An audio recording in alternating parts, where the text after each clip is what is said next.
want to talk to you a little bit about some of these rhetorical leaps that the left has become really comfortable with when we talk about MMT, but the mainstream is still really struggling with in this moment because we are at a point, and you've said this, we are at a point where mainstream economists are admitting, they're saying out loud, he admitted that they don't really understand what causes inflation.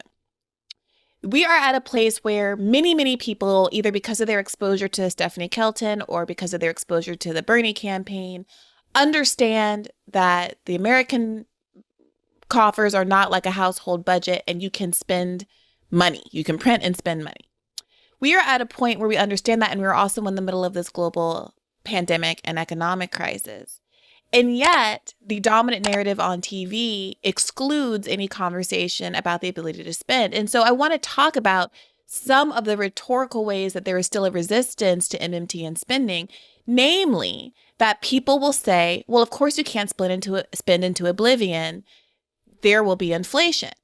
And you have, and MMTers have a response to that, which is that it's not that inflation isn't possible, but you have to spend in these specific constructive ways to make sure that inflation isn't a consequence of MMT. It's not that MMT has no limits. There are inflationary limits, but there is a way to address that by the way that we spend. Can you unpack that for us? Yeah, I'll make it even more mind-blowing for your audience, which is the following.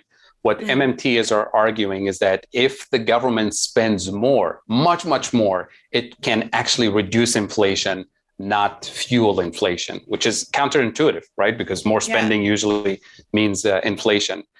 Now, we could have too much government spending causing inflation. We're not denying that.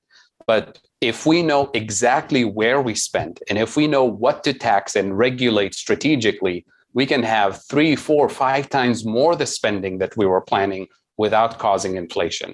And here's how. So remember the 4 sources of inflation we talked about: energy, transportation, housing, healthcare, education. And these are the main drivers of inflation pre-COVID. Let's put COVID aside for now. We can talk about the COVID pressure points.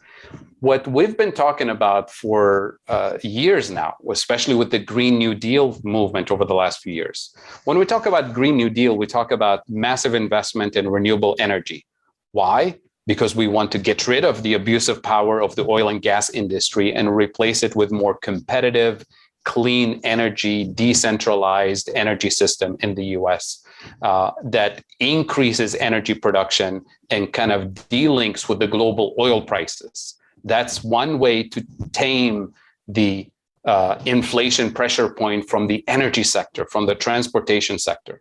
Number 2, when we talk about Green New Deal, we talk about Medicare for all as part of it, not as a nice add-on to a shopping list. Why? Because that's how you democratize access to healthcare. That's how you tax and regulate abusive market power and the healthcare industry and the pharmaceutical industry to make it more accessible and to increase the supply, increase the productive capacity and affordability of healthcare. That's how you tame that inflation pressure point. Number 3, in the Green New Deal, we talk about access to public education, free public education in terms of college education, because that's how you remove the burden on students in terms of student loans. Number 2, that's how you fuel the production, literally production of skills that we need to staff the economy of the future with higher technical skills, higher educational academic skills that will fuel the future of the economy, of the future economy, because the future economy is not going to be more labor intensive, is going to be more technical skills incentive, more digital, and so on. So that's how you tame the source of inflation, by producing the skills that you need as opposed to having shortages of skills. Number 4, a Green New Deal also includes housing, investment in affordable housing, public housing, rent controls, taxing and regulating abusive market power of real estate companies and finance companies so that we tame the source of inflation and democratize access to affordable, high quality housing. So these are the things that require way more spending, but they actually tame the source of inflation. So if you know what to spend on strategically, you reduce inflation. But my worst nightmare when we talk about the Green New Deal is for the label Green New Deal to be hijacked by people who want to kill the program eventually. And we start spending a little bit left and right and say, look, we've done quite a bit of spending, say Biden type spending, but it does nothing to abusive market power. It does nothing to the strategic areas that I described in terms of increasing productive capacity and democratizing access. And then, of course, you take an inflation machine and you feed it more spending, what is it going to do? It's going to produce more inflation. And then say, aha, we told you the Green New Deal is too expensive. It causes inflation. Let's cancel all that spending. That's what we're talking about.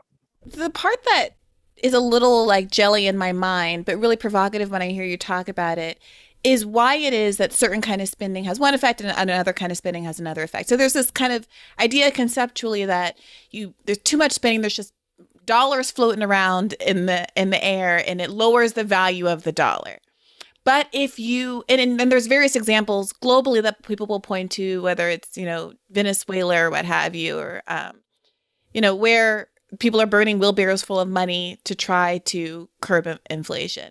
And you cited an example of this, I believe, in Tunisia, where you were saying that if you do certain kind of spending that affects the economy, local economy in certain kind of ways, it will require you to import more and have these negative downstream effects. But if there were certain kind of investments that were made preemptively, you wouldn't have those effects. Can you just help me to understand why one kind of spending versus another has a different kind of effect?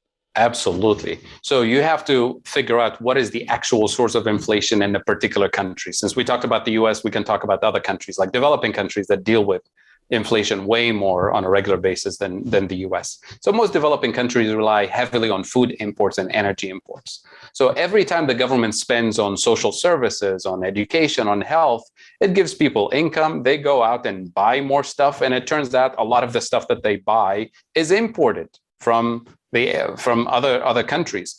And then they say, oh, look, we have inflation. Why? Because when you have a trade deficit, when you import too much relative to what you can export, your currency becomes weaker relative to the dollar, relative to the euro. And when you have a weaker currency and you use it the next morning to buy wheat or rice or medicine from the global economy, you're going to buy it with a weaker currency. So you'll be literally importing inflation into your economy. And then they say, aha, we told you all this welfare spending causes inflation. And it's because of the structural weakness that the economy has.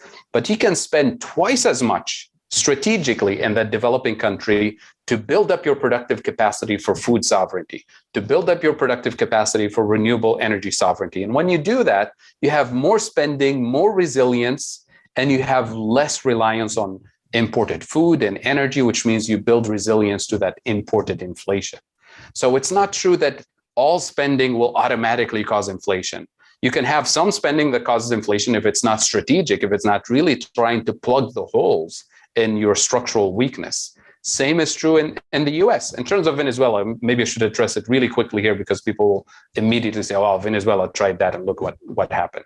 Well, Venezuela relies heavily on oil exports. And when we imposed an embargo on Venezuela, it was very powerful, very strategic embargo that included you can't import spare parts for your oil industry, which means you literally couldn't pump oil for exports if you're Venezuela.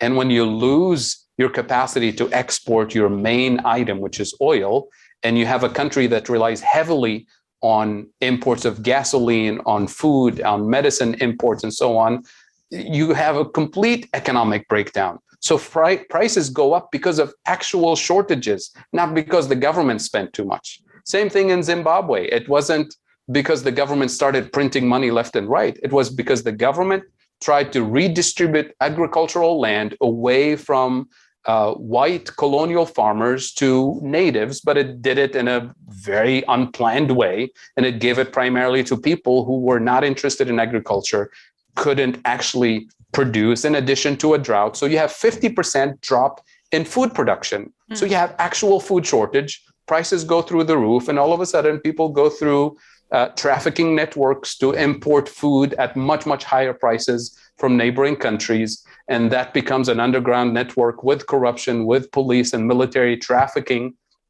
food into the economy. And then the government in order to keep its control over the security system, they had to pay their officers, police officers and military staff higher wages to keep up with inflation, which did nothing to the actual shortage. You just gave a bunch of police officers and military officers extra income to go into a market to bid up prices where you have shortages of food. So those are the drivers of inflation. Is always abuse of power, economic and political breakdown, and primarily a breakdown in productive capacity, either by war or by a political crisis.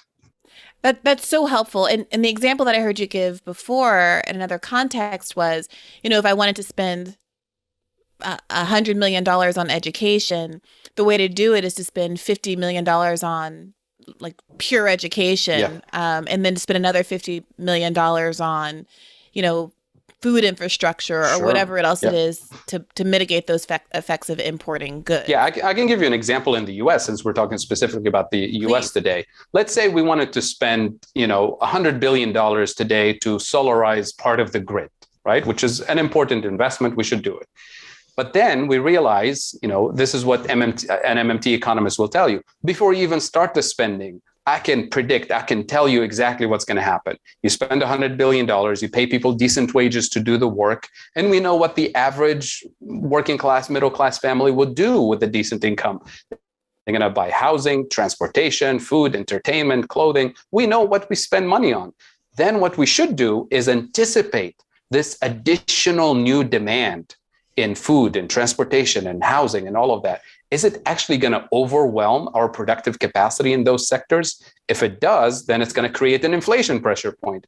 Is it going to feed an abusive market power in a particular industry? If it does, then we know we're going to have inflation. So here's what we should do. Instead of spending $100 billion on solarizing the economy today, we should do the following. We should spend $100 billion to solarize the economy, and then we should spend another 50 on building productive capacity in areas where we know there's going to be shortages. Maybe it's housing, maybe it's transportation.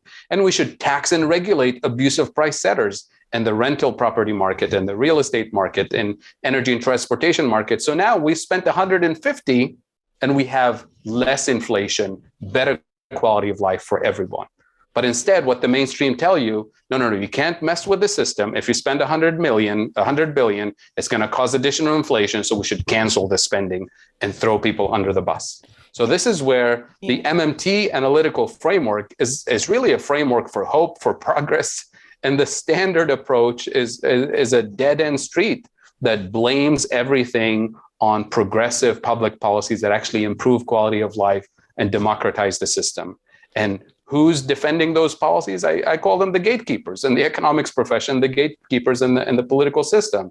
Do whatever it takes. Just don't touch my powerful friends, and don't change Larry the structure of the system.